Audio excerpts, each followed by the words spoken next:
Question number 1 यहाँ पे बोला है for the following arithmetic progression right the first term A and the common difference D. नीचे जो अर्थमेटिक प्रोग्रेशन दे रखा है उसमें बताइए कि फर्स्ट टर्म ए का वैल्यू क्या होगा और कॉमन डिफरेंस डी का वैल्यू क्या होगा। जैसे यहाँ पे देखिए, यहाँ पे पहला में दे रखा -5 -1 3 7 कॉमन डॉट डॉट डॉट। तो आपको पता है ना कि पहला टर्म क्या होगा, यही वाला तो पहला टर्म होगा जो स्टार्टिंग में लिखा हुआ है। तो यहाँ पे जैसे समझ लीजिए थोड़ा सा, जैसे फर्स्ट टर्म को ए बोला जाता है या A1 बोला जाता है, ठीक है। सेकंड टर्म को A2, थर्ड टर्म को A3 और फोर्थ टर्म को A4, इस तरीके से बढ़ते जाता है। तो यहाँ पे ए कितना हो जाएगा, ए का वैल्यू -5 हो जाएगा। और बोला कॉमन डिफरेंस, तो कॉमन डिफरेंस क्या होता है, second term minus first term A2 -A1।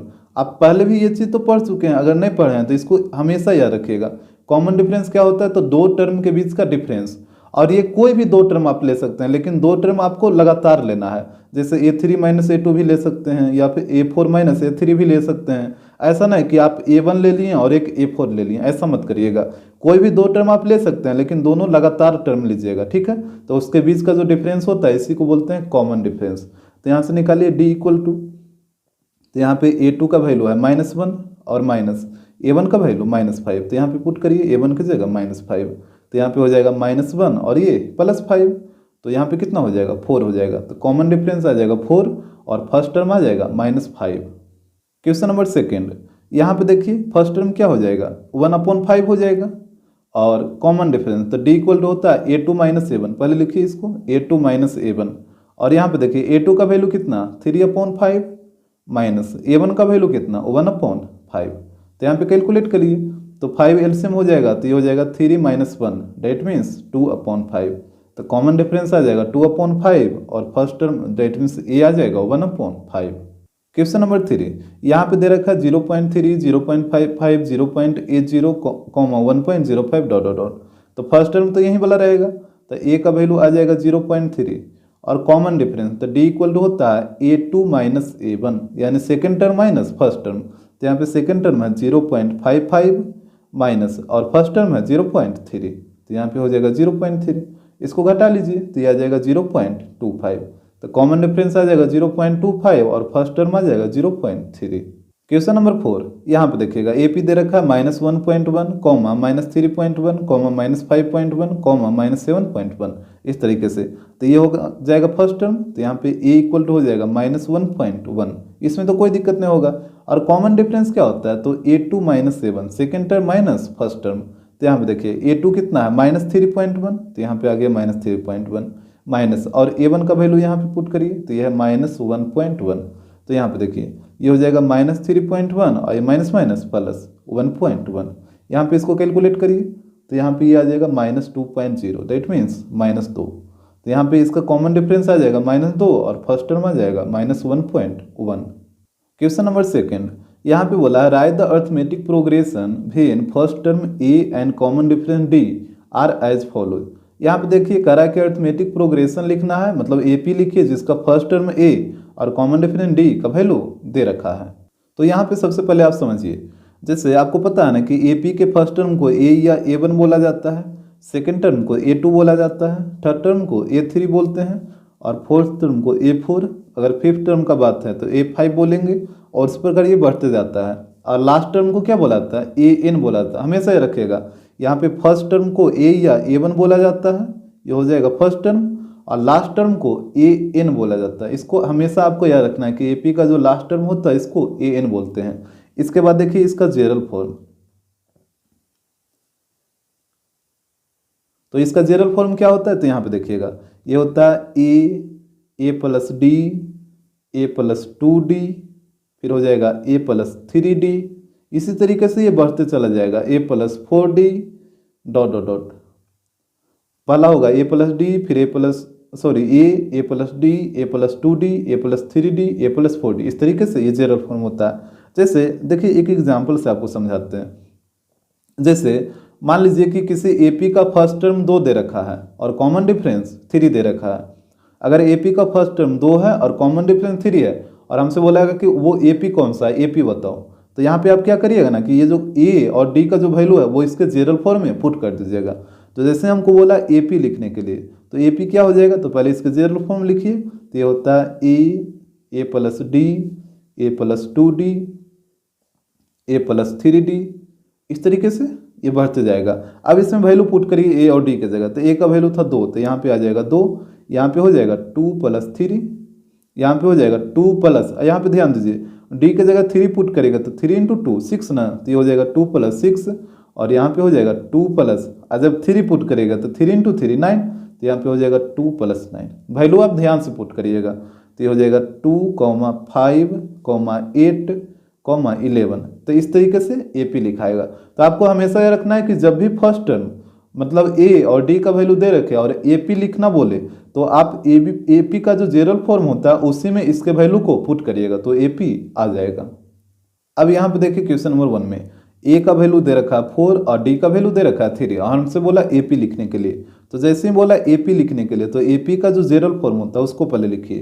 तो होता है A + D, फिर होता है A + 2D, A + 3D, इस तरीके से डॉट डॉट डॉट।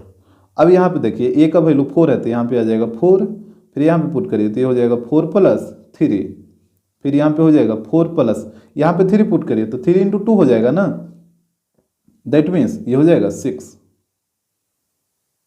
इसके बाद देखिए यहाँ पे क्वेश्चन थोड़ा आपको सुधारना होगा, D का वैल्यू 3 नहीं है, -3 है, ठीक है, ये -3 है, तो यहाँ पे इसको फिर से वैल्यू पुट करिए तो यहाँ पे देखिएगा A की जगह 4 हो जाएगा प्लस ये कॉमा, फिर हो जाएगा 4 प्लस D की जगह -3 ना, तो इसको इस तरीके से रखिए ब्रैकेट में। आ रहा बात समझ में? फिर यहाँ पे हो जाएगा 4 + 2 × -3, जहाँ जहाँ D है वहाँ वहाँ -3 है, जहाँ जहाँ A है वहाँ वहाँ 4 आपको पुट करना है, तो यहाँ पे हो जाएगा 3 × -3, इस तरीके से आपको वैल्यू पुट करना है। तो ये देखिए ये हो जाएगा 4 कॉमा ये प्लस माइनस माइनस ना, तो ये हो जाएगा 4 - 3, फिर यहाँ पे देखिए ये हो जाएगा 4 और प्लस माइनस माइनस और 3 दूनी 6, ये हो जाएगा 4 - 6, और यहाँ पे देखिएगा यहाँ पे प्लस माइनस माइनस और यहाँ पे 3 × 3 9, इस तरीके से ये बढ़ते जाएगा। तो यहाँ पे हो जाएगा 4 - 3 1, और फिर यहाँ पे देखिएगा 4 - 6 तो ये आ जाएगा -2, फिर 4 - 9 तो ये आ जाएगा -5, इस तरीके से ये बढ़ते जाएगा। तो यहीं आपका AP हो जाएगा 4 1 -2 -5 डॉट डॉट डॉट। इसके बाद देखिए क्वेश्चन नंबर 2, यहाँ पे A का वैल्यू -1 और D का वैल्यू 1/2 दिया है, तो AP लिखने बोला तो पहले AP का आप जनरल फॉर्म लिखिए, तो ये होता है A + D,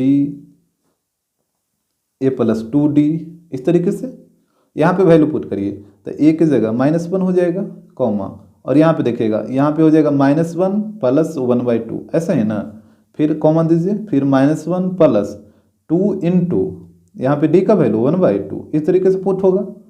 अब यहाँ पे ध्यान दीजिएगा यहाँ पे 2 से 2 कट जाएगा, इनटू में है तो यहाँ पे बच जाएगा -1, यहाँ पे इसको कैलकुलेट करिए तो ये हो जाएगा -2 + 1 तो कितना -1/2, और यहाँ पे देखिए -1 + 1 कितना हो जाएगा 0 हो जाएगा ना। यहाँ पे आप वैल्यू ध्यान से निकालिए ना, आपको खुद समझ आ जाएगा। तो यहाँ पे AP ये हो जाएगा। क्वेश्चन नंबर 3, यहाँ पे देखिए A का वैल्यू दे रखा -1.5 और D का वैल्यू दे रखा -0.5, तो यहाँ पे भी AP लिखना है आपको। तो AP का जो जनरल फॉर्म होता है पहले उसको लिखिए, तो ये होता है A + D, फिर हो जाएगा A + 2D, इस तरीके से ये बढ़ते जाएगा। अब इसमें वैल्यू पुट करिए तो A की जगह हो जाएगा -1.5 कॉमा, यहाँ पे देखिए -1.5 और प्लस D की जगह रखना होगा -0.5, इस तरीके से। उसके बाद फिर यहाँ पे रखिए तो -1.5 + 2 × -0.5, ऐसे ही होगा ना। इसके बाद देखिएगा तो ये हो जाएगा -1.5 कॉमा, यहाँ पे देखिए ब्रैकेट ओपन करिए तो क्या हो जाएगा -1.5 - 0.5, और यहाँ पे देखिएगा -1.5 और प्लस × माइनस माइनस हो जाएगा, और 2 को 0.5 से मल्टीप्लाई करिए तो कितना 1.0 आएगा। इस तरीके से बढ़ते जाएगा, कैलकुलेट करिए तो ये हो जाएगा -1.5, यहाँ पे दोनों को ऐड करिए तो यहाँ पे हो जाएगा -2.0, यहाँ पे दोनों को ऐड करिएगा तो ये हो जाएगा यहाँ पे 2 आएगा -2.5, और इस तरीके से ये बढ़ते जाएगा। तो यही आपका AP हो गया। क्वेश्चन नंबर 3, यहाँ पे बोला in which of the following situation the sequence of the number formed will form an AP। कह रहा है कि नीचे जो सिचुएशन दे रखा है उसमें बताइए कि कौन सा सीक्वेंस है जो AP बना रहा है। जैसे देखिए यहाँ पे पहला सिचुएशन, यहाँ पे बोला है the cost of digging a well for the first metre is 150 rupees. कह रहा है कि एक कुआं खोदने का कॉस्ट है जो कि पहला मीटर खोदता है तो इसका कॉस्ट है 150 रुपया। एंड राइजेज बाय 20 रुपया फॉर ईच सक्सीडिंग मीटर, यानी इसके बाद वो जितना मीटर खुदाई करेगा उसका कॉस्ट 20 रुपया बढ़ते चला जाएगा। जैसे यहाँ पे समझिए, जैसे कुआं पहले खोदा तो 1 मीटर खोदा तो उसका कॉस्ट है कितना 150 रुपया, फिर अगला 1 मीटर और खोदेगा तो उसका कॉस्ट 20 रुपया बढ़ जाएगा, मतलब अभी 150 रुपया लगा था तो 20 रुपया बढ़ जाएगा, यानी उसका कॉस्ट हो जाएगा 170 रुपया।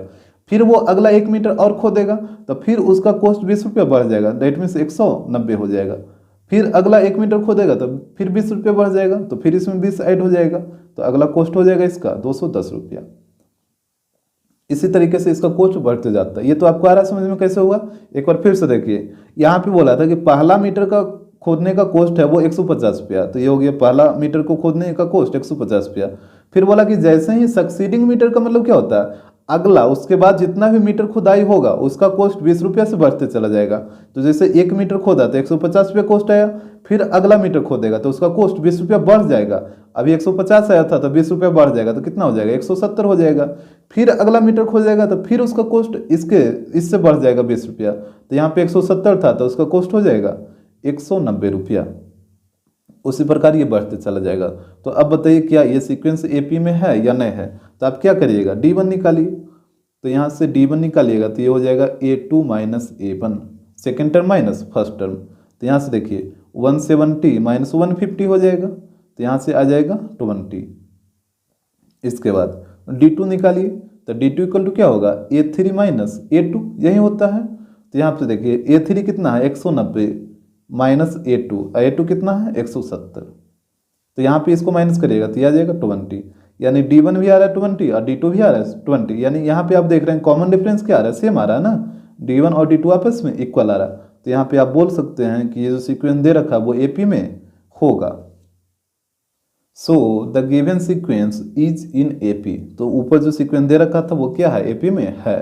क्वेश्चन नंबर सेकेंड, यहाँ पे बोला the amount of air present in the cylinder when a vacuum pump removes each time 1/4 of the remaining in the cylinder. करा कि एक सिलेंडर में कितना हवा प्रेजेंट रहेगा उसका अमाउंट बताइए। यदि वैक्यूम पंप है जो हर एक बार प्रत्येक टाइम 1/4 ऑफ द रिमेनिंग, यानी जितना हवा उसमें बचता है सिलेंडर में उसका 1/4 ये बाहर निकाल देता है। जैसे यहाँ पे समझिए, जैसे मान लीजिए ये एक सिलेंडर है तो इसमें टोटल हवा कितना प्रेजेंट, कुछ तो हवा प्रेजेंट होगा ना, तो इसका जितना वॉल्यूम है उतना ही हवा इसमें रहेगा। मान लीजिए इसमें टोटल हवा है V सेंटीमीटर क्यूब या V मीटर क्यूब, कुछ ही मान लीजिए, या फिर इसमें टोटल हवा कितना है V है। तो यहाँ पे पहले इसको नोट करिए, तो यहाँ पे हो जाएगा let the amount of air present in cylinder equal to V। मान लें कि इस सिलेंडर में जितना हवा जो प्रेजेंट है उसका टोटल अमाउंट V है। इतना तक तो कोई दिक्कत नहीं है, आप कुछ ही मान सकते हैं V की जगह X, Y, Z कुछ ही मान लीजिए, आपका मर्जी। हाँ, आप कोई नंबर थोड़े मानिएगा, आप नंबर भी लेके चल सकते हैं, इसमें भी कोई दिक्कत, नंबर भी आप लेके चल सकते हैं, कोई दिक्कत नहीं होगा। जैसे 1000 ले लीजिए या फिर 100 ले लीजिए, कुछ भी ले लीजिए। अब देखिए अकॉर्डिंग टू क्वेश्चन में क्या बोला था, क्वेश्चन में बोला था कि जो वैक्यूम पंप है वो प्रत्येक बार 1/4 ऑफ द रिमेनिंग हवा, मतलब इसमें जितना हवा बचता है उसका 1/4 बाहर निकाल देता है। तो जैसे देखिए अभी इसमें प्रेजेंट में कितना हवा है, अभी तो टोटल भी है, इसमें टोटल हवा तो अभी इसमें भी है ना। तो वैक्यूम पंप अभी क्या करेगा कि जितना हवा इसमें प्रेजेंट है इसका 1/4 बाहर निकाल देगा। तो अभी टोटल हवा इसमें भी है और भी में से भी का 1/4 क्या करेगा, बाहर निकाल देगा। यही बोला था ना क्वेश्चन कि वैक्यूम पंप प्रत्येक बार 1/4 ऑफ रिमेनिंग, यानी जितना हवा सिलेंडर में रहता है उसका 1/4 बाहर निकाल देगा। तो अभी स्टार्टिंग में सिलेंडर में तो भी हवा है, इतना ही है ना। तो अगला बार वैक्यूम पंप क्या करेगा कि इसमें जितना हवा है तो भी है, तो भी में से भी का 1/4 बाहर निकाल देगा। अब यहाँ पे इसको कैलकुलेट करिए, तो यहाँ पे हो जाएगा V माइनस V/4। तो यहाँ पे देखिए तो V और यहाँ पे देखिए ये इसको कैलकुलेट करिए, यहाँ पे साइड में कर देते हैं। V माइनस V/4 है तो एलसीएम ले लीजिए ना, 4 एलसीएम आ जाएगा तो 4V और माइनस V, तो यहाँ पे आ जाएगा 3V/4, कोई दिक्कत नहीं होगा यहाँ पे। तो इसके जगह पुट हो जाएगा 3V/4। इसके बाद देखिएगा अब अगला बार वैक्यूम पंप क्या करेगा, अब इसमें रिमेनिंग हवा कितना आ गया, इतना आ गया ना। तो अगला बार क्या करेगा, जितना हवा है उसका 3/4 बाहर निकाल देगा। तभी इसमें हवा है 3V/4, तो इसमें से इसी का 1/4 बाहर निकाल देगा। तो 3V/4 का 1/4 बाहर निकल जाएगा, तब की बार इतना हवा बचेगा। कैसे कैसे हो रहा है पता चल रहा है? एक बार फिर से समझने का प्रयास करिए। जैसे स्टार्टिंग टाइम में इसमें हवा था भी, तो उसमें क्या किया भाई, कंपन कि जितना हवा था डेट मीन्स भी था, तो भी से भी का 1/4 बाहर निकाल दिया। तो अब यहाँ पे हवा आ गया 3v/4। तो अब भाई कंपन क्या करेगा कि 3v/4 में से इसी का 1/4 बाहर निकालेगा, काहे कि रिमेनिंग हवा तो अभी इतने ही है ना, तो इसी में से इसी का 1/4 बाहर निकाल दिया, तो अब बचेगा इतना। इसको कैलकुलेट करिए, यह हो जाएगा v, 3v/4 और यहाँ पे हो जाएगा 3v/4 माइनस 3v/16। तो यहाँ से देखिए इसको साइड में कैलकुलेट कर देते हैं, 3v/4 माइनस 3v/16 यही चीज़ था। यहाँ पे आप क्या करिए 16 एलसीएम लीजिए, तो यहाँ पे 4 बार में कटेगा, तो यहाँ पे आ जाएगा 12v माइनस 3v, तो यहाँ पे आ जाएगा 9v/16। तो यहाँ पे पुट कर दीजिए, तो ये हो जाएगा v, 3v/4 9v/16। अब देखिए अब अगला बार में क्या करेगा, तो अब इसमें से इसी का 1/4 बाहर निकाल लेगा, डेट मीन्स 9v/16 में से 9v/16 का 1/4 बाहर निकाल लेगा, तो अगला बार ये वाला आ जाएगा। अरे बात समझ में कैसे कैसे हो रहा है, तो इसी तरीके से ये आगे बढ़ते जाएगा। अब आपको देखना है कि ये जो सीक्वेंस बना क्या ये एपी में है या नहीं है, तो आप कॉमन डिफरेंस निकालिए, d1 निकाल लेते हैं पहले। तो d1 इक्वल टू हो जाएगा a2 माइनस a1, पहले इसको लिखिए a2 माइनस a1। तो यहाँ पे a2 कितना है 3v/4 है माइनस a1, तो a1 है v। यहाँ पे इसको कैलकुलेट करिए, तो एलसीएम लीजिए 4, तो 3v माइनस 4v, तो यहाँ पे हो जाएगा माइनस v/4। तो यहाँ से ये निकल गया d1, ठीक है। अब आप निकालिए d2 कि क्या d2 का वैल्यू भी इतना ही आ रहा है, तो यहाँ पे देखिए d2 इक्वल टू होगा a3 माइनस a2, यही होगा। अब बताइए a3 का वैल्यू कितना है 9v/16 माइनस, और a2 का वैल्यू कितना है 3v/4, तो यहाँ पे हो जाएगा 3v/4। यहाँ पे भी एलसीएम लीजिए, तो एलसीएम आएगा 16, तो यहाँ पे तो 9v ही रहेगा, और यहाँ पे कितना हो जाएगा 416, तो यहाँ पे आ जाएगा 12v, यहाँ पे माइनस करिए, तो यहाँ पे आ जाएगा माइनस 3v/16, ये आ गया d2। अब यहाँ पे देखिए d1 का वैल्यू आया माइनस v/4 और d2 का वैल्यू आ गया माइनस 3v/16। क्या दोनों कॉमन डिफरेंस सेम है? बिल्कुल भी नहीं, यहाँ पे d1 और d2 इक्वल नहीं है, तो आप बोल सकते हैं कि ये जो सीक्वेंस दे रखा है ये एपी में नहीं है। So the given sequence are not in AP. Question number 3, यहाँ पे बोला है Divya deposited 1000 rupees at compound interest at the rate of 10% per annum. कह रहा है कि दिव्या है जो 1000 रुपीज डिपोजिट की कंपाउंड इंटरेस्ट के रेट पे, और उसका जो रेट दे रखा है वो 10% दे रखा है। तो वो रखा है कि the amount at the end of first year, second year, third year and so on. तो फर्स्ट ईयर के एंड में अमाउंट क्या होगा, सेकेंड ईयर के एंड में क्या होगा, और थर्ड ईयर के एंड में क्या होगा। तो यहाँ पे सबसे पहले आप समझिए कि कंपाउंड इंटरेस्ट क्या होता है। तो यहाँ पे देखिए जैसे सिंपल इंटरेस्ट और कंपाउंड इंटरेस्ट दोनों को कंपेयर करके समझिए तो ज़्यादा क्लियर हो जाएगा। जैसे मान लीजिए आपके पास 100 रुपया का एक अमाउंट है और इसको आप बैंक में जमा किए, और बैंक वाला बोला कि हम 5% इस पर सिंपल इंटरेस्ट देंगे, ठीक है, इस पर बोला कि सिंपल इंटरेस्ट देंगे। तो अब आपको निकालना है अमाउंट कि 1 साल के अंत में कितना रुपया आपको मिलेगा, फिर 2 साल के अंत में कितना मिलेगा, 3 साल के अंत में कितना मिलेगा। तो जैसे देखिए आप 100 रुपया जमा किए, यहाँ पे आपका जो अमाउंट है वो है 100 रुपया, और बैंक वाला बोला कि 5% हम सिंपल इंटरेस्ट देंगे। तो आप पहला साल इंटरेस्ट निकाल लीजिए, फर्स्ट ईयर इंटरेस्ट कितना हो जाएगा, तो ये होता है P into T into R by 100। तो यहाँ पे अमाउंट है 100 पहला साल के लिए, तो टी की जगह 1 और रेट है 5 और बाई 100, तो यहाँ पे आ जाएगा 5 रुपया, यानी इंटरेस्ट आ गया 5 रुपया पहला साल का। तो यहाँ पे ये ऐड हो जाएगा इसमें, यानी टोटल अमाउंट जो मिलेगा आपको 1 साल के अंत में ये मिलेगा आपको 105 रुपया। कैसे आ रहा है आपको, आ रहा है समझ में, 5 रुपया इंटरेस्ट आया 1 साल में, तो ये इंटरेस्ट भी आपको मिलेगा ना 100 रुपया पे, तो टोटल अमाउंट मिलेगा 105 रुपया। अच्छा अब दूसरा साल निकालिए, देखिए यहाँ पे दूसरा साल के लिए भी अमाउंट आपका जो 100 रुपया वो ओरिजिनल 100 रुपया पे ही इंटरेस्ट लगेगा, ठीक है। यहाँ पे ध्यान दीजिए हम क्या बोल रहे हैं, सेकेंड ईयर भी आपका जो इंटरेस्ट कैलकुलेट होगा 5% वो 100 रुपया पे ही कैलकुलेट होगा, ठीक है। तो यहाँ पे दूसरा साल का इंटरेस्ट निकाल लीजिए, यहाँ पे सेकेंड ईयर का, तो यहाँ पे हो जाएगा P into T into R by 100। तो यहाँ पे देखिए अमाउंट तो 100 ही रहेगा, लेकिन टाइम यहाँ पे बढ़ जाएगा, ये 2 हो जाएगा, और रेट 5/100, तो यहाँ पे देखिए, यहाँ पे 2 साल में आपका इंटरेस्ट कितना हो जाएगा, तो 10 रुपया हो जाएगा यहाँ पे। तो यहाँ पे 2 साल के अंत में आपको टोटल कितना अमाउंट मिलेगा, यहाँ पे टोटल अमाउंट हो जाएगा 100 प्लस 10, ये 100 प्लस 10, तो ये हो जाएगा 110 रुपीज़। यानी 2 साल में आपको 110 रुपये मिलेगा। अगर आप तीसरा साल निकालेगा तो तीसरा साल भी आपका जो टोटल अमाउंट है, ये सॉरी जो अमाउंट है वो 100 रुपया ही रहेगा, जिस पे इंटरेस्ट कैलकुलेट होगा। ये जो 5% इंटरेस्ट होगा वो हमेशा ये 100 रुपया पे ही कैलकुलेट होगा। तो यहाँ पे थर्ड साल में आपका कितना इंटरेस्ट हो जाएगा, तो ये निकाल लीजिए। तो यहाँ पे हो जाएगा 100 इंटू, यहाँ पे टाइम की जगह 3 हो जाएगा, और रेट तो 5 ही रहेगा बाई 100।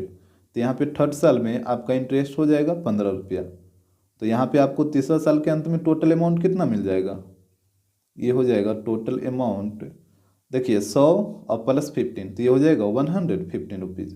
तो इस तरीके से ये सिंपल इंटरेस्ट वर्क करता है। अब आपको समझना चाहिए कि कंपाउंड इंटरेस्ट क्या होता है।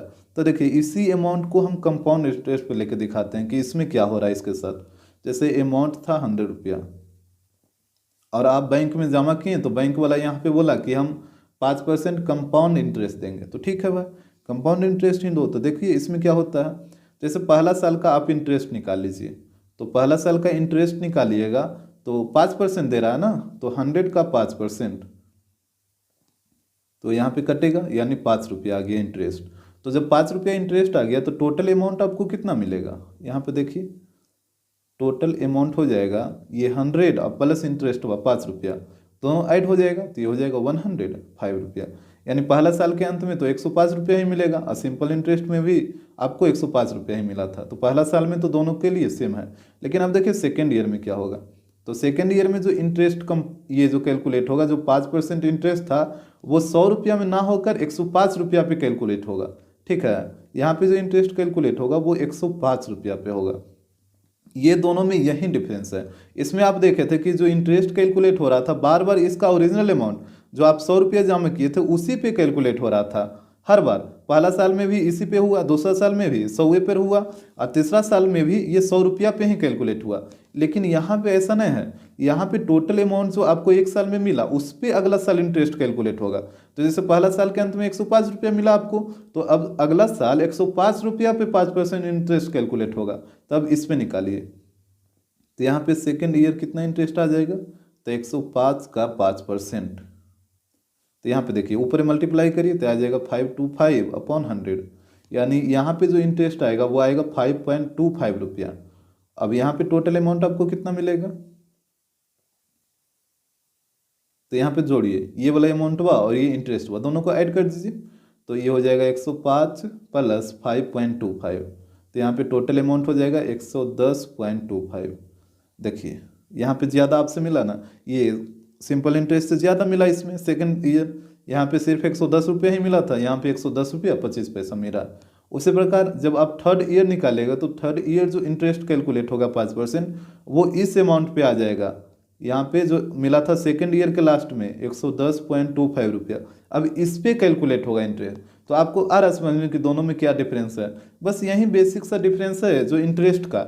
इंटरेस्ट जो होता है वो सिंपल इंटरेस्ट में ओरिजिनल अमाउंट पे ही कैलकुलेट होगा, चाहे पहला साल हो, दूसरा साल, तीसरा साल, किसी भी साल का हो। लेकिन कंपाउंड इंटरेस्ट में ऐसा नहीं होता है। कंपाउंड इंटरेस्ट में क्या होगा कि जो इंटरेस्ट कैलकुलेट होता है वो बार बार वो टोटल अमाउंट जो आपको एक साल के अंत में मिलेगा उस पर, जैसे यहाँ पे पहला साल में, तो पहला साल में जितना रुपया आप जमा किए थे उसी पे ना कैलकुलेट होगा। अब 100 रुपया जमा किए थे तो उसी पे इंटरेस्ट कैलकुलेट हुआ, तो पहला साल के अंत में मिला 105 रुपया आपको, तो जो अगला साल जो इंटरेस्ट कैलकुलेट होगा वो 105 रुपया पे हो जाएगा, ना कि ओरिजिनल अमाउंट पे। यही इसमें दोनों में बेसिक डिफरेंस है।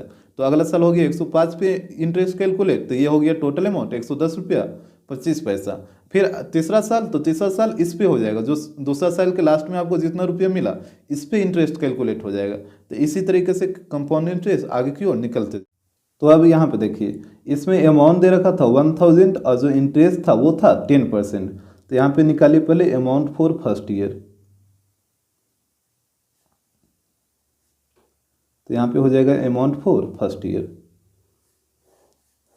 तो यहाँ पे देखिएगा अमाउंट दे रखा था कितना, ए फॉर अमाउंट समझिएगा, तो अमाउंट था 1000 रुपीज़ और इंटरेस्ट था वो 10% था कंपाउंड इंटरेस्ट। तो यहाँ पे आप क्या करिए ना कि पहले इंटरेस्ट निकाल लीजिए। तो 1000 का 10% इंटरेस्ट कितना हो जाएगा, 1000 का 10% यहाँ पे इस तरीके से हो जाएगा। तो यहाँ पे देखिए 2 जीरो से कटेगा 2 जीरो, तो यहाँ पे आएगा 100, यानी इंटरेस्ट आ जाएगा 100 रुपया। तो यहाँ पे बताइए टोटल अमाउंट कितना हो जाएगा फर्स्ट ईयर का, टोटल अमाउंट तो ये हो जाएगा 1000, ये जो अमाउंट हुआ था ये जो इंटरेस्ट हुआ दोनों ऐड हो जाएगा ना, तो 1000 प्लस 100 तो ये आ जाएगा 1100 रुपीज़। ये हो गया फर्स्ट ईयर का। अब आपको निकालना है सेकेंड ईयर का अमाउंट, तो अमाउंट फॉर सेकेंड ईयर। अब यहाँ पे देखिए जो इंटरेस्ट 10% था वो तो इंटरेस्ट पर 10% रहेगा, इसमें तो कोई बढ़ेगा घटेगा है ना, ये तो 10 का 10 ही रहेगा। लेकिन जो अमाउंट यहाँ पे आएगा वो आ जाएगा ये वाला टोटल अमाउंट हुआ, जो एक साल के अंत में जो होगा ना जितना अमाउंट ये आ जाएगा यहाँ पे, तो यहाँ पे आ जाएगा 1100, डेट मीन्स 1100। अब इस पे इंटरेस्ट कैलकुलेट होगा, ना कि ये और जो ओरिजिनल अमाउंट था उस पे, इस पे कभी नहीं होगा। कंपाउंड इंटरेस्ट में यही होता है कि जो आपको एक साल के अंत में जितना अमाउंट मिला उसी पे अब अगला साल इंटरेस्ट कंपाउंड ये कैलकुलेट होगा। तो अमाउंट आपको इतना रुपया मिला था, तो जो अगला साल सेकेंड ईयर जो आपको अमाउंट मिलेगा तो उसका इंटरेस्ट इसी अमाउंट पे कैलकुलेट होगा जो फर्स्ट ईयर आपको मिला था। तो यहाँ पे फर्स्ट ईयर में आपको मिला था 1100, तो इसी पे इंटरेस्ट कैलकुलेट होगा। तो यहाँ से निकालिए इंटरेस्ट, तो ये हो जाएगा 1100 का 10%। तो यहाँ पे देखिएगा 2 जीरो से कटेगा 2 जीरो, तो यहाँ पे आ जाएगा 110, इतना रुपये इंटरेस्ट आ जाएगा। तो यहाँ से टोटल अमाउंट निकाल लीजिए, तो यहाँ पे हो जाएगा टोटल अमाउंट। तो यहाँ पे देखिए ये जो अमाउंट हुआ था ये जो इंटरेस्ट हुआ आ गया दोनों ऐड हो जाएगा। तो यहाँ पे हो जाएगा 1100 और प्लस 110, तो इसको ऐड करिएगा तो ये आ जाएगा 1210, यानी 1210 रुपया। ये आ जाएगा सेकेंड ईयर के लिए। अब देखिए थर्ड ईयर के लिए निकालिए, तो थर्ड ईयर के लिए जब आप निकालिएगा तो यहाँ पे भी तो इंटरेस्ट पर 10% रहेगा, इसमें तो कोई चेंजिंग होगा नहीं। हाँ ये अमाउंट बदल जाएगा। अमाउंट कौन वाला होगा, तो ये जो सेकंड ईयर के लास्ट में आपको मिला था वो वाला अमाउंट यहाँ पे आ जाएगा। तो यहाँ पे आ जाएगा 1210। अब इसी पे आपका 10% इंटरेस्ट कैलकुलेट होगा तीसरा साल के लिए। तो यहाँ से इंटरेस्ट निकालिए, तो इंटरेस्ट हो जाएगा 1210 का 10%। इस तरीके से यहाँ पे देखिए 2 जीरो से कटेगा 2 जीरो, तो यहाँ पे आ जाएगा इंटरेस्ट 121 रुपया। अब इसको ऐड कर दीजिए इस अमाउंट में, तो आपका टोटल अमाउंट निकल जाएगा तीसरा साल के लिए। तो यहाँ पे टोटल अमाउंट हो जाएगा 1210 और प्लस ये वाला इंटरेस्ट 121। तो यहाँ पे इसको ऐड करिए तो ये आ जाएगा 1331, यानी 1331 रुपीज़। ये आ गया तीसरा साल का। तो अब यहाँ पे सबको नोट करिए, पहला साल में आया था आपका 1100, सेकंड में आया था 1210 और थर्ड में आया 1331। इसी तरीके से चौथा साल का भी आप निकाल सकते हैं, पाँचवें साल का भी। इस तरीके से डॉट डॉट कर दीजिए। अब आपको देखना है कि क्या ये सीक्वेंस जो बन रहा है वो एपी में है या नहीं है। तो यहाँ से निकालिए D1, ये होता है A2 माइनस A1। अब देखिए A2 का वैल्यू कितना 1210 माइनस, और A1 का वैल्यू कितना 1100। तो यहाँ पे घटाइए इसको, तो यहाँ पे जब घटाइएगा तो ये आएगा 210, ठीक है। अब आप निकालिए D2, क्या D2 का वैल्यू इतना ही आ रहा है। तो यहाँ से देखिए D2 इक्वल टू होगा A3 माइनस A2। तो यहाँ पे देखिए A3 कितना है 1331 ना, तो 1331 माइनस, और A2 कितना है 1210, तो ये हो जाएगा 1210। यहाँ पे घटाइए तो ये आ जाएगा 121। अब देखिए D1 का वैल्यू आ गया 210 और D2 121। क्या दोनों आपस में इक्वल है? बिल्कुल भी नहीं। यहाँ पे D1 और D2 आपस में इक्वल नहीं है, तो इसका मतलब क्या हुआ कि जो सीक्वेंस दे रखा वो एपी में नहीं है। तो यहाँ पे हो जाएगा सो the given sequence is not in AP, जो सीक्वेंस दे रखा है वो एपी में नहीं है। क्वेश्चन नंबर 4, यहाँ पे बोला है find the common difference and right the next 4 terms. कह रहा है कॉमन डिफरेंस फाइंड आउट करिए और नेक्स्ट 4 टर्म और बताइए of each of the following arithmetic progression. नीचे जो अर्थमेटिक प्रोग्रेशन दे रखा है उसका कॉमन डिफरेंस निकालना है और नेक्स्ट 4 टर्म और इसमें लिखना है। जैसे यहाँ पे देखिए पहले इसमें बताइए ए कितना आ जाएगा, ए का तो वैल्यू 1 हो जाएगा, और डी का वैल्यू डी इक्वल टू होता है A2 माइनस A1। तो यहाँ पे देखिए A2 कितना है -5 और माइनस A1 कितना है, यहाँ पे सॉरी A2 का वैल्यू -2 है ना, यहाँ पे -2 माइनस, और A1 का वैल्यू 1 हो जाएगा, तो यहाँ पे 1 आ जाएगा। तो यहाँ से बताइए ये आ जाएगा -3, यानी डी का वैल्यू कितना आ जाएगा -3। कॉमन डिफरेंस -3 हो जाएगा। अब हमसे बोला था कि इसमें 4 टर्म और बताइए, जैसे यहाँ पे 1 2 3 4 4 टर्म दे रखा है, तो अगला 4 टर्म और क्या होगा, तो अब वो कैसे लिखते हैं। तो यहाँ पे समझने का प्रयास करिए। जैसे आपको पता है कि एपी के फर्स्ट टर्म को ए या ए1 बोला जाता है, सेकेंड टर्म को ए2, थर्ड टर्म को ए3, फोर्थ टर्म को ए4, फिफ्थ टर्म को ए5 बोलिएगा और उसी प्रकार लास्ट टर्म को एन बोलते हैं। ये सब तो आपको पता है।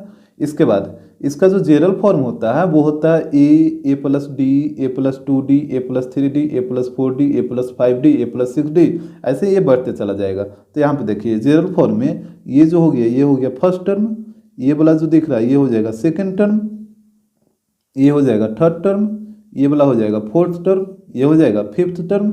इसी तरीके से आगे बढ़ते चला जाएगा। तो जैसे यहाँ पे पहले नोट करिए ए1 इक्वल टू हो गया ए2 इक्वल टू हो गया ए प्लस डी, यहाँ से नोट कर रहे हैं, और ए3 इक्वल टू कितना हो जाएगा, ए3 इक्वल टू हो जाएगा ए प्लस 2d। ठीक है, इसी तरीके से अगर आप ए4 लिखिएगा तो ए4 कितना हो जाएगा, ये हो जाएगा ए प्लस 3d, ए5 लिखिएगा तो ये हो जाएगा ए प्लस 4d, इस तरीके से। अच्छा यहाँ पे आप एक चीज़ नोट किए होंगे, जैसे देखिए अगर आपको ए5 निकालना हो तो कैसे निकालिएगा, ए प्लस 4d, ए5 का वैल्यू होता है ए प्लस 4d, यानी यहाँ पे 5 है तो यहाँ पे 4 हो जाएगा। अरे बस समझ में, यहाँ पे 5 है तो यहाँ पे एक कम, डेट मीन्स 5 से एक कम 4 हो जाएगा। जैसे ए4 निकालना तो यहाँ पे 4 है ना, तो यहाँ पे हो जाएगा 3, ए प्लस 3d। इसको आप ध्यान से देखिए, ये एक पैटर्न को फॉलो करता है। जैसे अगर आपको एपी का तीसरा टर्म निकालना है ए3, तो इसका वैल्यू हो जाता है ए प्लस 2d, यानी 3 से 1 कम। यदि एपी का सेकेंड टर्म निकालना है तो यहाँ पे 2 से 1 कम, तो 2 से 1 कम कितना, 1 ही रहेगा ना, तो ए प्लस ये हो गया डी बोलिए या 1d बोलिए, सेम चीज़ है, और ए1 तो ए रहेगा ही रहेगा।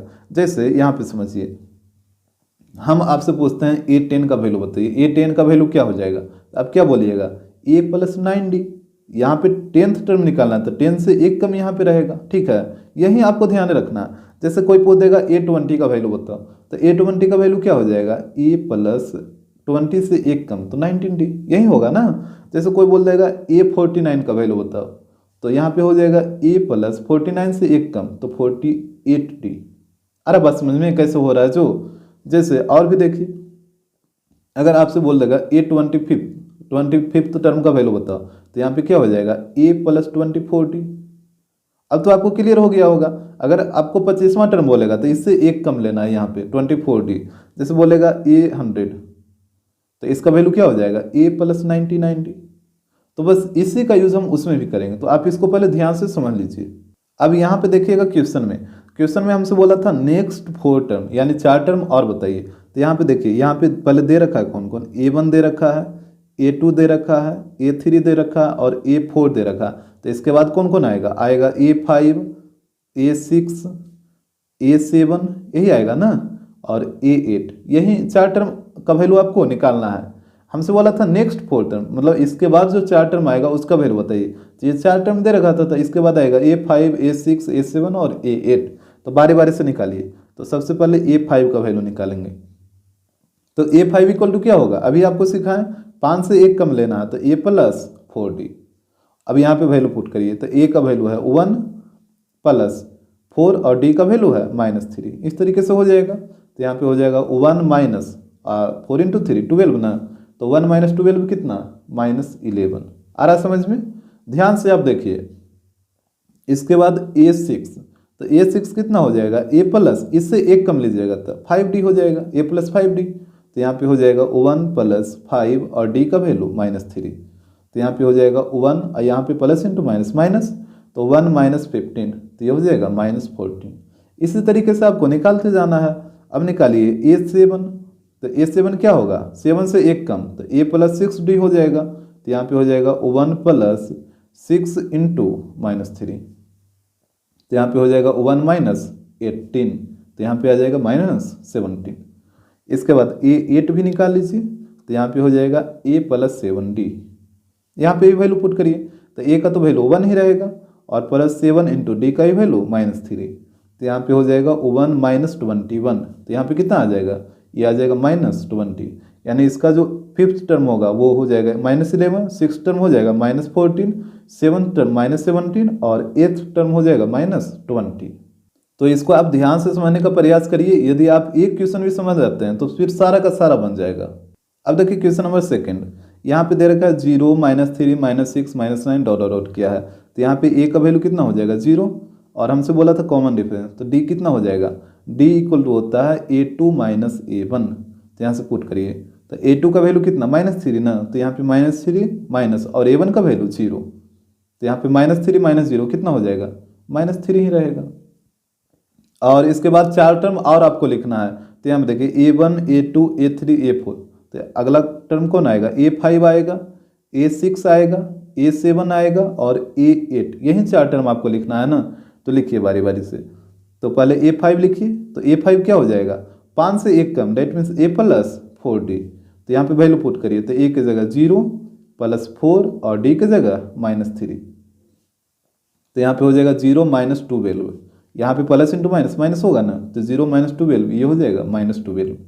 इसके बाद लिखिए A6, तो ये होता है A प्लस 5D, इससे 1 कम लेना है, 6 से 1 कम, तो यहाँ पे A का वैल्यू 0 प्लस 5 इंटू -3, D का वैल्यू -3 है, तो यहाँ पे हो जाएगा 0 -15, तो ये कितना आ जाएगा -15। इसके बाद लिखिए A7, तो ये हो जाएगा A प्लस 6D, तो यहाँ पे हो जाएगा 0 प्लस 6 इंटू और D का वैल्यू तो -3 ही लेना है, तो यहाँ पे हो जाएगा 0 -18, तो ये हो जाएगा -18। आ रहा बात समझ में। इसके बाद A8, तो यहाँ पे हो जाएगा A प्लस 7D, तो A का वैल्यू 0 और प्लस 7 इंटू D का वैल्यू -3 है, तो यहाँ पे हो जाएगा 0 -21, तो यहाँ पे ये हो जाएगा -21। तो इस तरीके से आपको अगला 4 टर्म निकाल लेना है।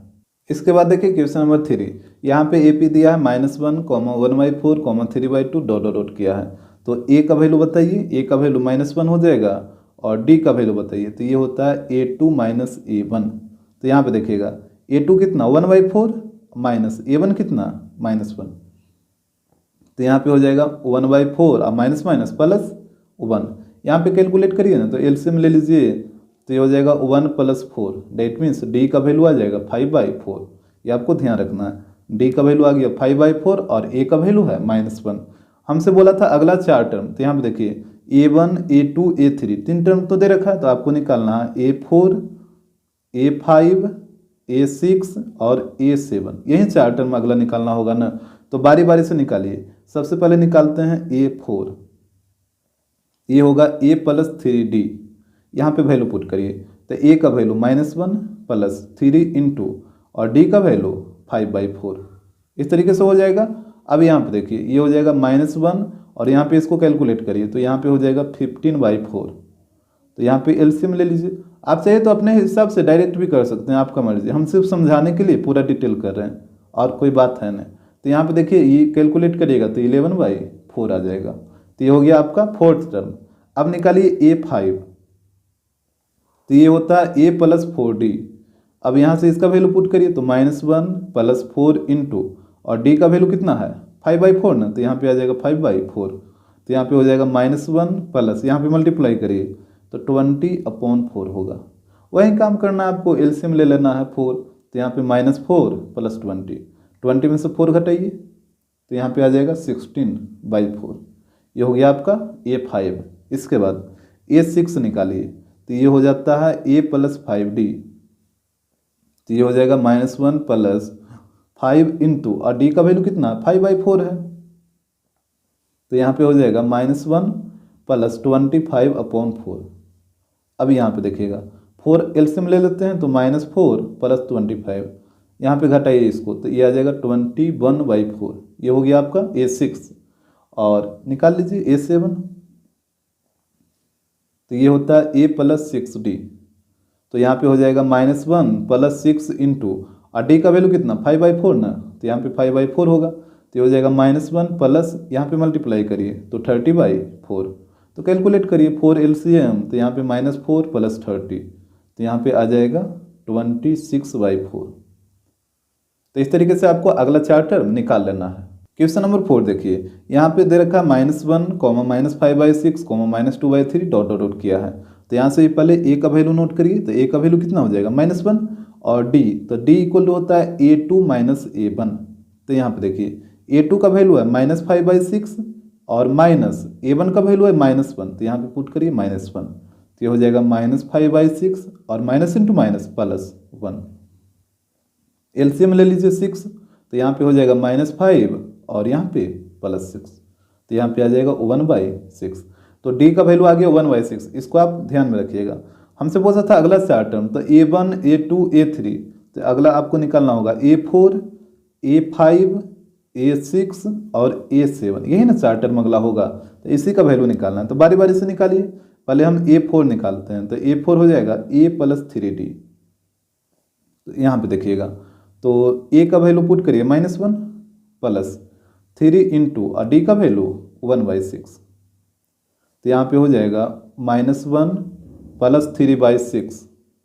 अब यहाँ पे एलसीएम ले लीजिए 6, तो यहाँ पे हो जाएगा -6 + 3, तो जब इसको कैलकुलेट करिएगा तो ये आ जाएगा -3/6।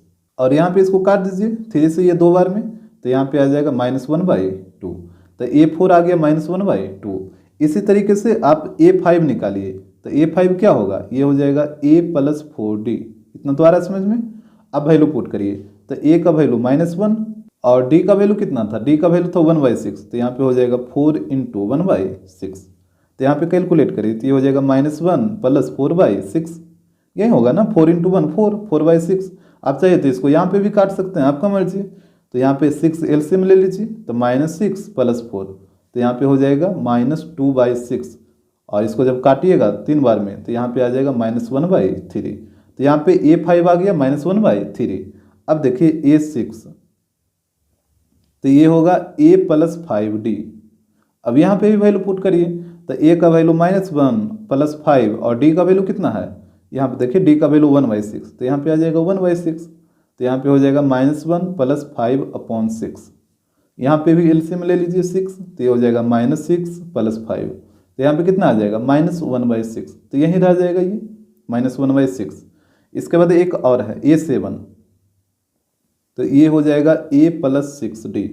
तो यहाँ पे देखिएगा A का वैल्यू -1 प्लस 6 इंटू और D का वैल्यू कितना है 1/6, तो ये हो जाएगा, ये देखिए 6 से 6 कटेगा, तो यहाँ पे -1 प्लस 1, तो ये हो जाएगा 0, यानी A7 आ जाएगा 0। क्वेश्चन नंबर 5, यहाँ पे बोला है find out which of the following sequences are arithmetic progression. Find out करिए कि नीचे जो सीक्वेंस दे रखा है उसमें से कौन कौन है जो अर्थमेटिक प्रोग्रेशन है। For those which are arithmetic progression find out the common difference. करा कि अगर कोई भी अर्थमेटिक प्रोग्रेशन है तो उसका कॉमन डिफरेंस भी फाइंड आउट करिए। जैसे यहाँ पे देखिए पहला सीक्वेंस दिया है 3, 3, 3, 3 डॉट डॉट डॉट किया है, तो यहाँ पे सबसे पहले आप D1 निकालिए, तो D1 इक्वल टू होता है A2 - A1, ठीक है। तो A2 कौन हो जाएगा, ये सेकेंड वाला टर्म, तो 3, और A1 भी तो 3 है, तो यहाँ पे कॉमन डिफरेंस आ जाएगा 0। और D2 निकालिए, तो D2 इक्वल टू होगा A3 - A2, यही होता है। अब देखिए इसका तीसरा टर्म में 3 और दूसरा टर्म में 3, तो ये हो जाएगा 3 - 3, तो यहाँ पे भी आ जाएगा 0। तो यहाँ पे आप देख रहे हैं कि D1 और D2 आपस में क्या है, इक्वल है, तो आप बोल सकते हैं कि ये जो सीक्वेंस दे रखा है वो AP में है। तो यहाँ पे लिखिए so the sequence is in AP and common difference equal to 0। यहाँ पे हमसे बोला था कि अगर है AP में तो कॉमन डिफरेंस बताइए, तो इसका कॉमन डिफरेंस कितना हो जाएगा, 0 हो जाएगा, जो कि यहाँ पे आप देखें भी। क्वेश्चन नंबर 2 देखिए, यहाँ पे दे रखा है P, P + 90, P + 180, P + 270 dot dot dot किया है, तो यहाँ पे भी आपको D1 निकालना होगा। तो D1 इक्वल टू होता है A2 - A1। तो यहाँ पे देखिएगा A2 का वैल्यू कितना है P + 90 माइनस, और A1 का वैल्यू कितना है, A1 का वैल्यू P है ना, तो यहाँ पे P आ जाएगा। अब देखिए P से P कटेगा, तो यहाँ पे D1 आ गया 90। अब निकाल लीजिए D2, तो ये होता है A3 - A2, ठीक है। तो A3 कितना, तो A3 है P + 180 और माइनस A2 कितना है, तो P + 90, तो यहाँ पे ब्रैकेट रखिए P + 90, इस तरीके से आपको रखना है। और यदि आपको ब्रैकेट नहीं देना है तो फिर साइन को बदल के लिखिए डायरेक्ट, तो यहाँ पे हो जाएगा P + 180 और ये हो जाएगा -P और -90।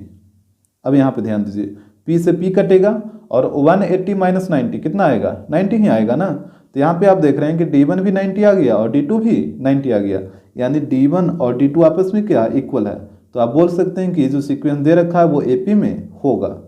तो यहाँ पे हो जाएगा so it is in AP and common difference equal to 0। तो ये सीक्वेंस AP में है और इसका कॉमन डिफरेंस यहाँ पे 0 ने 90 आएगा, कॉमन डिफरेंस 90 हो जाएगा। यहाँ पे 90 आया था ना, तो कॉमन डिफरेंस 90। क्वेश्चन नंबर 3 देखिएगा, यहाँ पे है 1.0, 1.7, 2.4, 3.1 डॉट डॉट किया है, तो यहाँ भी आपको D1 और D2 निकालना होगा। तो निकालिए D1, तो ये होता है A2 माइनस A1। तो यहाँ पे देखिएगा A2, तो A2 कितना है 1.7 माइनस, और A1 कितना है 1.0। तो यहाँ पे इसको माइनस करिए, तो यहाँ से D1 का वैल्यू आ जाएगा 0.7। अब D2 निकालिए, तो ये होता है A3 माइनस A2। तो यहाँ पे हो जाएगा A3 का वैल्यू 2.4 माइनस, और A2 का वैल्यू कितना है 1.7। यहाँ पे भी इसको माइनस करिए, तो ये भी आ जाएगा 0.7। तो यहाँ पे आप देख रहे हैं D1 और D2 दोनों का वैल्यू क्या है, सेम है। तो यहाँ पे आप बोल सकते हैं D1 इक्वल है D2 का। तो ये जो सीक्वेंस दे रखा है वो AP में होगा।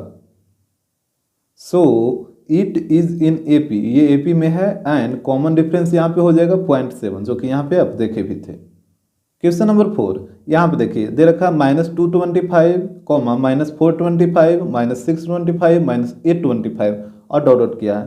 तो यहाँ भी आपको वही काम करना है, D1 और D2 निकालना है। तो D1 निकालिए, ये होता है A2 माइनस A1। यहाँ पे देखिए A2 कितना है -425, और माइनस A1 का वैल्यू यहाँ पे पुट करिए, तो -225। तो यहाँ पे हो जाएगा -425, और ये माइनस माइनस प्लस हो जाएगा ना 225।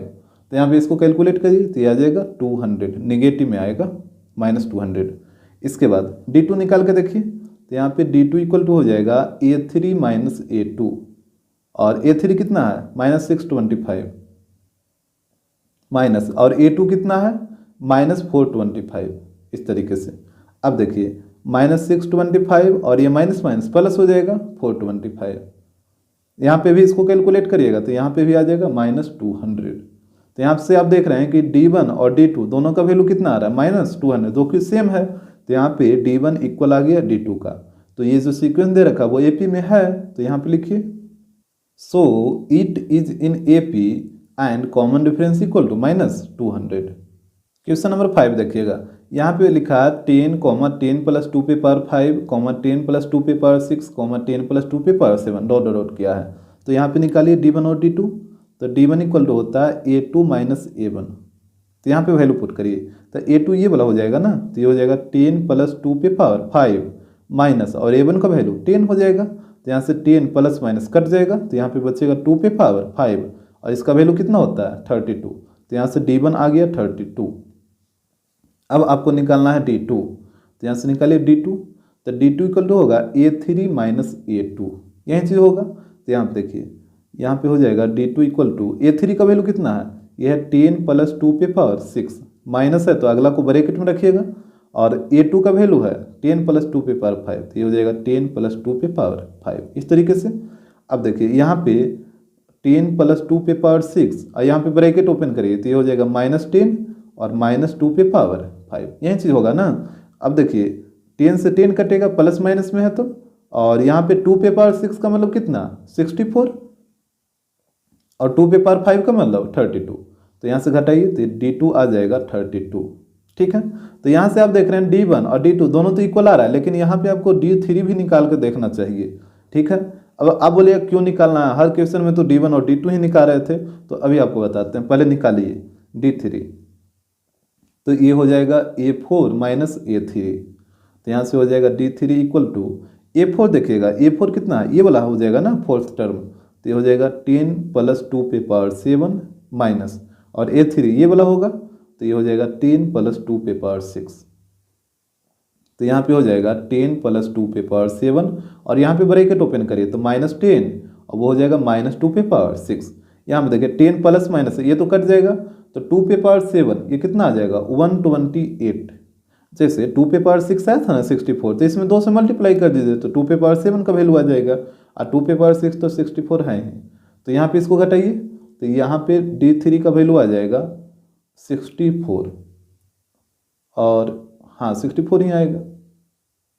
अब आप यहाँ पर देखिए D1 और D2 तो इक्वल है, बट D3 इक्वल नहीं है, और आपको AP होने के लिए D1, D2, D3, D4, D5 सब आपस में, मतलब सारा कॉमन डिफरेंस आपस में इक्वल होना चाहिए। ये नहीं कि 2 को इक्वल हो गया तो AP में हो जाएगा, ऐसा नहीं है। लेकिन जैसे आप जितना भी अभी तक क्वेश्चन बन रहा है, जिसमें 2 ही निकालें तो आपको पता चल रहा था, लेकिन इसमें 2 पे पता नहीं चला।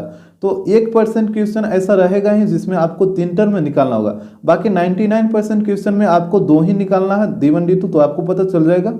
लेकिन 1% क्वेश्चन तो ऐसा आएगा जिसमें 3 निकाल के चेक करना होगा। तो तो ये सब क्वेश्चन में आप केयरफुल रहिएगा, नहीं तो फिर सब कुछ जानते हुए भी गलत हो जाएगा। तो यहाँ D1 इक्वल है D2 का, लेकिन D3 आपस में इक्वल नहीं है, जिस वजह से ये AP में नहीं होगा। तो यहाँ पे लिखिए so it is not in AP।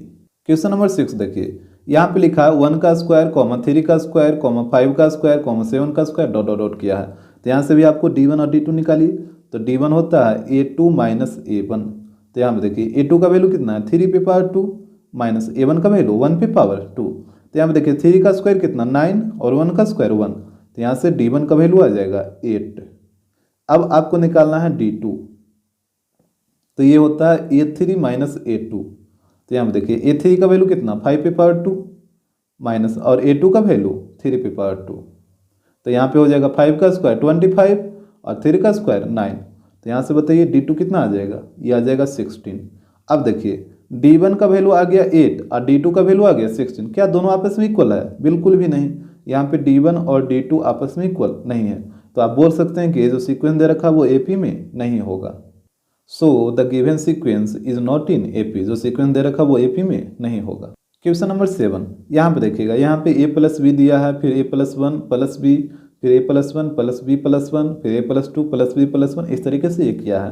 तो यहाँ पे आप क्या करिए ना कि ब्रैकेट को ओपन करके लिखिए पहले। तो ये हो जाएगा A प्लस बी, यहाँ भी ओपन कर लीजिए, काहे कि प्लस वाला में ब्रैकेट का क्या लेना देना है, प्लस वाला में तो ब्रैकेट से कोई मतलब ही नहीं है। तो A+1 प्लस बी हो जाएगा, और यहाँ पे भी ओपन कर लीजिए।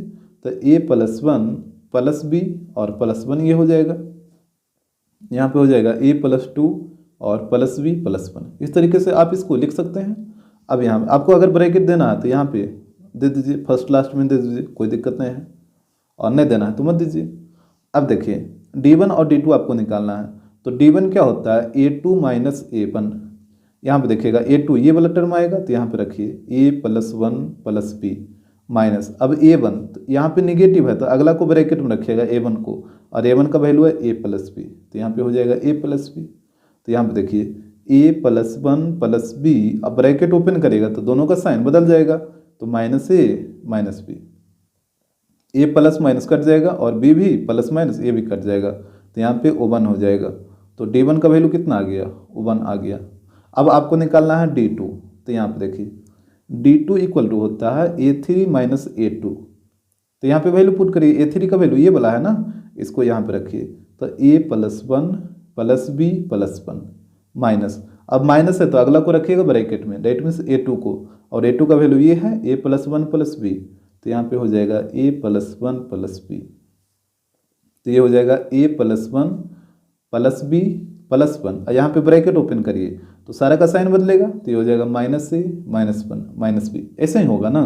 अब देखिए ये है प्लस माइनस, तो ये तो कट जाएगा, और बी भी यहाँ पे प्लस माइनस, तो ये भी कट जाएगा, और 1 + 1 माइनस, तो ये भी कटेगा। अब बचा कौन, एक O1 यहाँ पे बच गया, तो यहाँ पे आ जाएगा O1, यानी D2 का भी वैल्यू कितना आ गया, O1 आ गया। तो यहाँ पे आप देखें कि D1 और D2 दोनों का वैल्यू इक्वल आ रहा है, हियर D1 इक्वल आ रहा है D2 का, तो आप बोल सकते हैं कि जो सीक्वेंस दे रखा वो AP में है।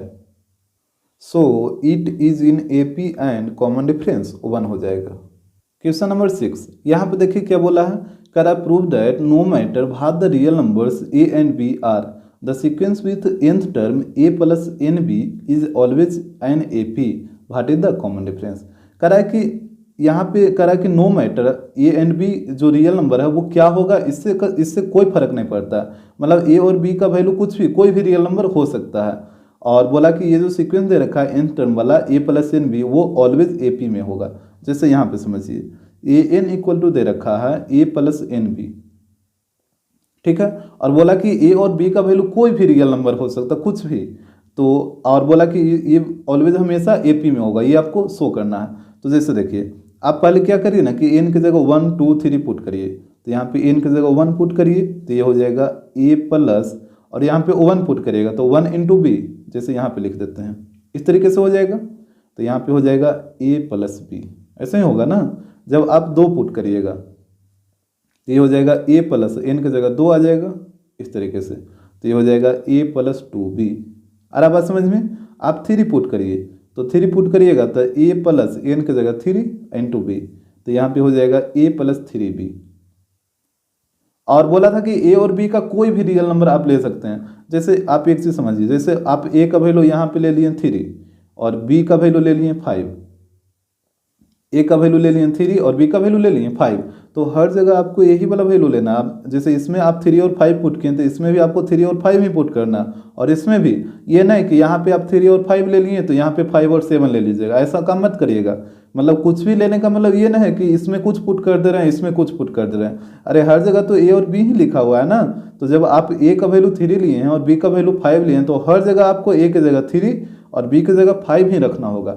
अगर आप ए का वैल्यू 7 ले लेते हैं और डी का डी नहीं बी का वैल्यू ले लेते हैं -5, तो आपको हर जगह ए की जगह 7 और बी की जगह -5 रखना होगा इस तरीके से।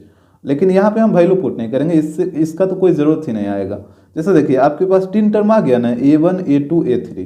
अब आप क्या करिए, कॉमन डिफरेंस निकाल लीजिए। तो D1 इक्वल टू होता है A2 माइनस A1, तो यहाँ पे हो जाएगा A2 कितना है A प्लस 2B, तो यहाँ पे हो गया A प्लस 2B माइनस, इसको रखे ब्रैकेट में, और A1 कितना है A प्लस B, तो यहाँ पे आ जाएगा A प्लस B। तो यहाँ पे देखिए ये हो गया A प्लस 2B और इधर माइनस A माइनस B, तो A से A कटेगा तो यहाँ पे आ गया 2B माइनस B, तो यहाँ पे कितना आ जाएगा B आ जाएगा, यानी D1 का वैल्यू आ गया B। अब आपको निकालना है D2,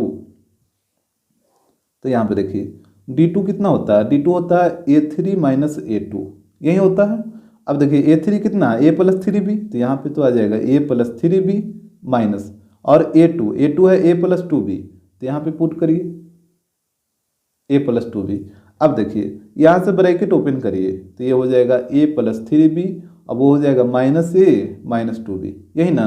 तो A से A कटेगा तो यहाँ पे बचेगा 3B माइनस 2B, तो यहाँ से D2 का वैल्यू आ जाएगा B। तो यहाँ पे आप देखेंगे D1 और D2 दोनों का वैल्यू क्या आ रहा है, सेम आ रहा है। तो आप बोल सकते हैं कि ये जो सीक्वेंस दे रखा था AN equal to A plus NB, ये AP में होगा। तो यहाँ पे लिखिए पहले यहाँ पे लिखिए here D1 equal to D2, so the given sequence is in AP। And common difference भी बोला था हमको लिखने, तो कॉमन डिफरेंस कितना हो जाएगा B हो जाएगा। यहाँ पे आप देखें ना कॉमन डिफरेंस कितना आया था B आया था, तो कॉमन डिफरेंस B हो जाएगा।